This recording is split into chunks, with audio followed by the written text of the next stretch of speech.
Hello, I am Dr. Sandy from All Star Family Chiropractic in St. Joe, and welcome to our workshop on sitting, standing, and sleeping, where you are going to learn some of the things and bad habits that you might already be doing that can lead to chronic problems, especially in joints and pain and disability later in life. So here's what you need to know and change in order for you to live a better, healthier life. So correct way of sitting. I'm sure this is nothing new to anyone. Talk about ergonomics, right? Sitting, we want to make sure we're face forward. We're usually more towards the edge of our chair, not leaning back.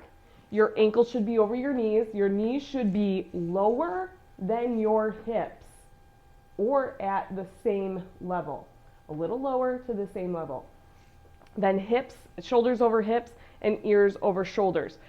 The biggest thing that this breaks down, or where it breaks down, is usually here, upper back, especially if you're sitting at a desk. We're the most places that we sit, but at a desk, on the toilet. So at a desk, you want to make sure, like, I don't know, put a timer on your phone, something that just vibrates every 5 minutes to check your posture.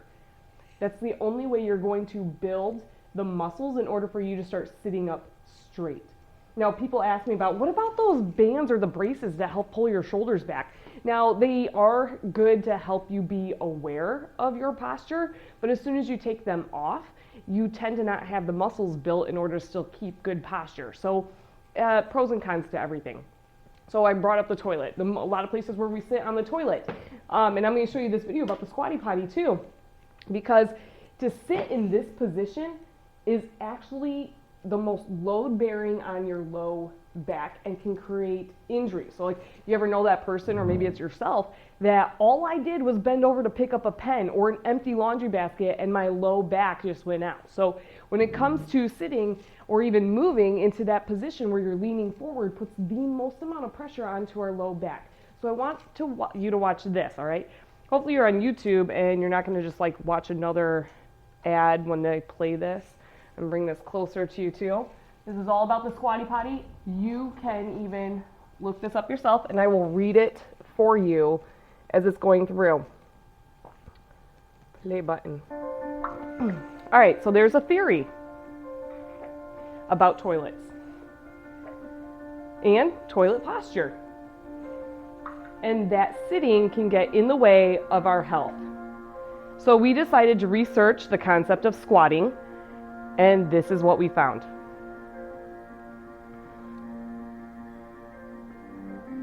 Anatomically, humans should be squatting. I think it cut off the video a little bit. And we've been designed this way for over a millennia, until the rise of Western civilization and the advent of the modern toilet. Luxury, convenience, and industry. It's amazing, right? There's the ad. I knew, oh, we got to pass it. But modernization was followed by a bunch of chronic problems: hemorrhoids, constipation, appendicitis, colon cancer. These conditions are often attributed to lack of dietary fiber and just a little bit bathroom posture, but what they actually found is reverse. It's big time related to bathroom posture. And at the Stanford University Pelvic Floor Clinic, squatting is not only recommended, it's a requirement. The science is simple. The concept is pure. This is your colon. It's 6 feet long and waste is stored here. Then it moves into the rectum to be eliminated, right? Then there's this muscle. It's a U-shaped right here. It chokes the rectum so that we don't just poop all over the place, right? So when we sit, you can see it's partially relaxed, but when we squat, it's fully relaxed. So the majority of patients, so this allows for easier and more effective elimination. And a lot of patients will tell me that when they go to the bathroom, they don't feel like they're fully emptying their bowels. So the Squatty Potty decided to do something about it. And they cast aside the taboo of potty talk. We're breaking the silence. Because your health matters.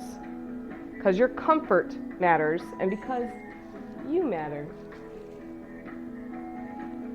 So they help you squat. And it's something you should probably look into and look up, because we were designed to do it that way. Okay? So, moving back. What other places do we sit? Also, by the way, I want to hear in the comments, what are your takeaways? What's something you didn't know that you were going to implement in life? Because when we learn something, we now have knowledge. But knowledge without implementation then leads to depression. When you know better, yet you do the opposite, there's conflict in your life, and it leads to disasters and problems. Another place we sit a lot of times, driving. I can tell when I adjust patients when they have problems in their shoulders, or they're like, oh, it's where I keep my stress. I'm like, okay, well then how is it on one side, not the other? Now, handedness sometimes plays a role in this, but a lot of times drivers like to lean back. Now look at my neck posture, not great. They'll put one hand up. This is bringing horrible posture. So here's the rule that I tell my patients: both hands up or both hands down. I don't care, but you have to be even, be balanced. When the spine is balanced, the nervous system has the least amount of pressure on it. Another place that we sit, the couch. I caught someone doing this. It was a 10-year-old boy, and I was checking his leg lengths. Then I raised his feet so the knees get bent, and the one knee just wasn't tracking right. And I go, excuse me, do you sit like this on the couch? And he's like, yeah, that's the only way I sit ever. Well, what it's creating is on his left knee was the pressure to be pulled up, and on the right knee for the pressure is going down now. So I said, do more balanced. It has to be something more like this. We don't necessarily always have to be here, but think balanced, because otherwise it's going to lead to imbalances in joints, especially when it comes to the knees. They're one of the most weight-bearing joints, and they don't get a lot of blood flow. So they don't heal as fast as other joints will. So we really have to protect our knees. So think balanced. So on the couch, make sure you're more balanced there too, even putting up feet. So thinking about like a lazy boy, if you're putting up your feet, crossing your legs, at the ankles, it's okay. But if we start crossing like this, you're changing and shifting the hips, right? Which then changes the curve in the low back, and then changes how we balance out in the neck and the shoulders as well.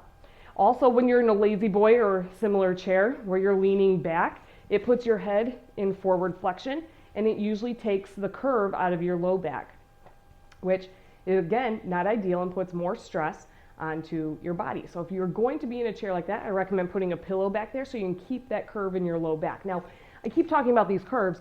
Why are they important? I'm so glad you asked. Let me show you. Okay, here's my chart on spinal decay. Okay, here we have the neck. This is what we want to see in normal. I'm sorry about the glare on this one. I'll try my best where we're at. So here we have the neck, and we have this beautiful curve. This is if someone's facing this direction, we're looking at them from the side view. Okay, we want to have a curve in our neck. Okay, then what's happening here is that the neck is straight. So let me come in even closer for you. When this neck is straight, the nerves that run through here become just a little bit more pressure. Most people in phase 1, what we call this, have no pain whatsoever. But is there a problem? Yes, because this curve that we developed when we were crawling helps protect the nervous system. So if something is curved and then it goes straight, is it going to increase the pressure or decrease the pressure? It's going to increase the pressure. So this is not great alignment and increases our risk for a lot of other problems and tension in our life. If this does not get corrected, it leads to this, phase 2. Now, still we have a straight spine. You can start to see the disc, that little shadow in between the vertebrae here.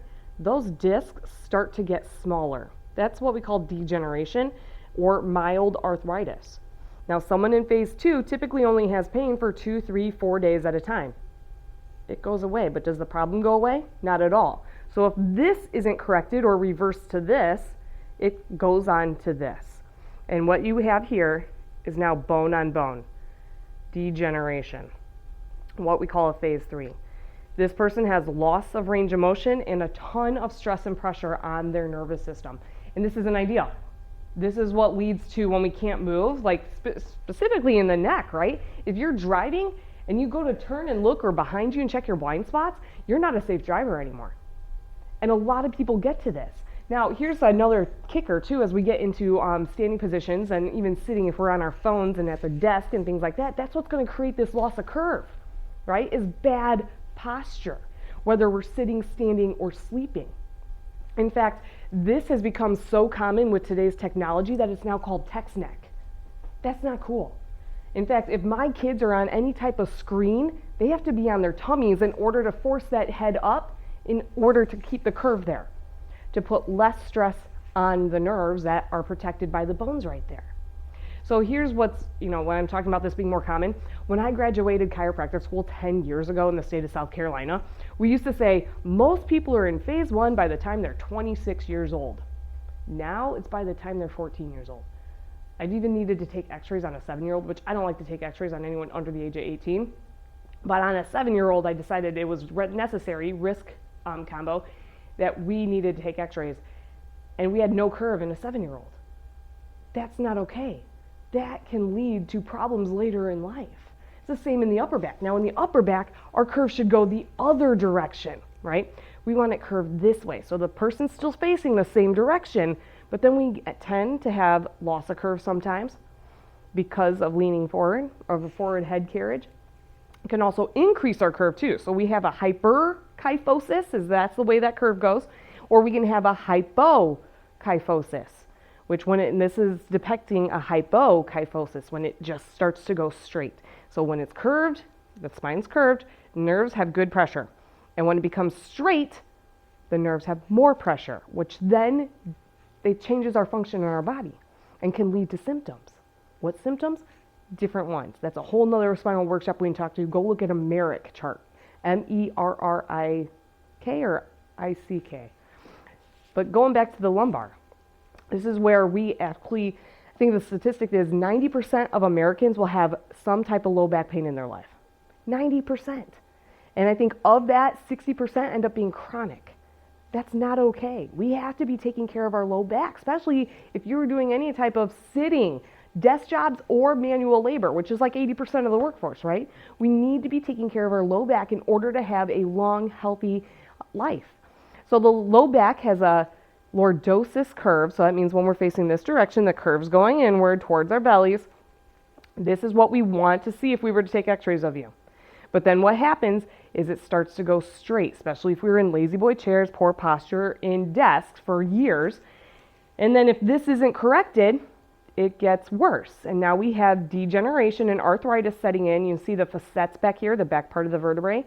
They're becoming more white. That's the arthritis part. You can see the disc spaces, the lines, the darker parts, those are becoming compressed. And then if that doesn't get fixed or corrected, it gets worse into bone on bone.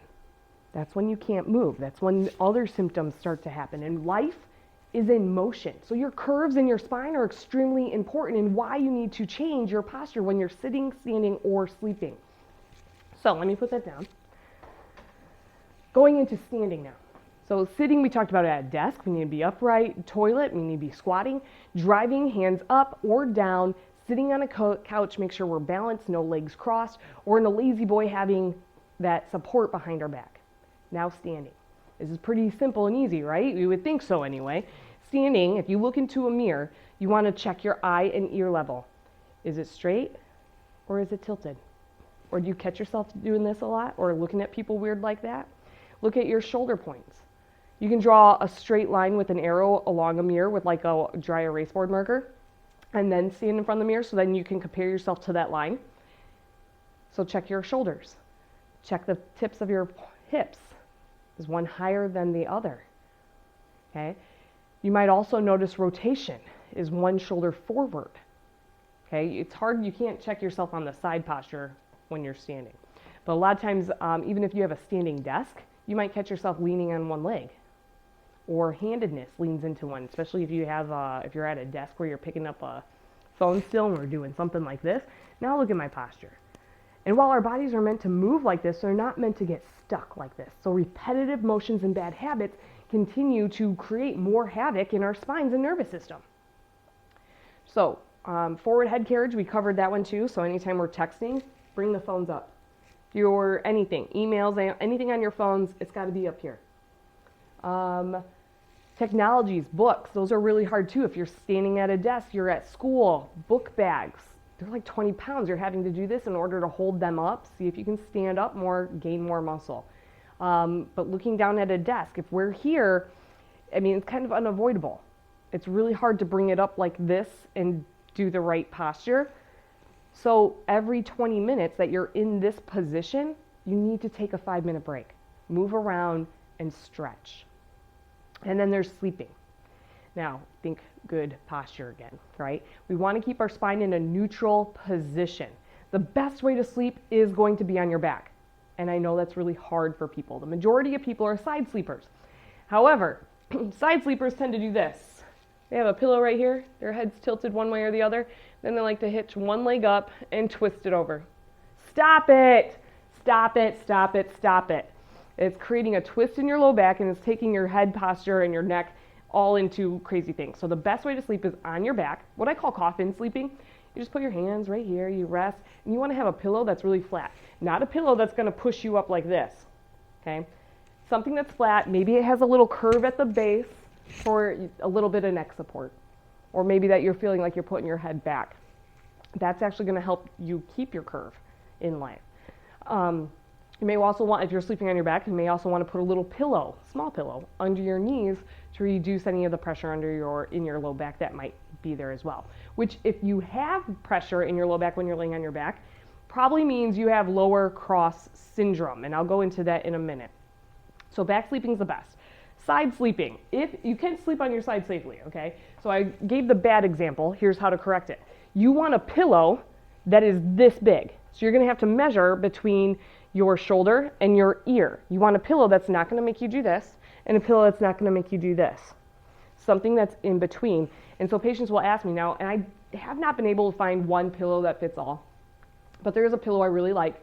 It's called the Therapeutica, and you can find it at the company called Spinal Line, and their website is called chirobed.com. That's CHIRO bed, BED.com, and then search under pillow, then find the Therapeutica, because that one allows for back sleeping, and if you are someone that transitions to your side then as well and has those humps on the side, and it has neck support as well.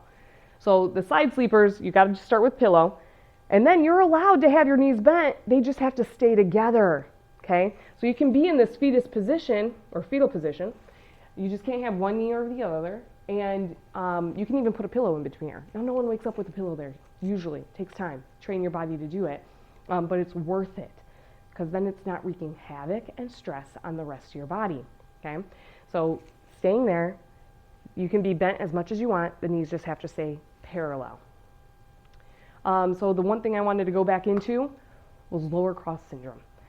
Lower cross syndrome happens mostly from people with desk jobs or who have been bending over a lot with manual labor. And what it is it's really, tends to be really weak hamstrings and then really strong quads, weak abdomen, and then your back is having to take all the pressure, okay?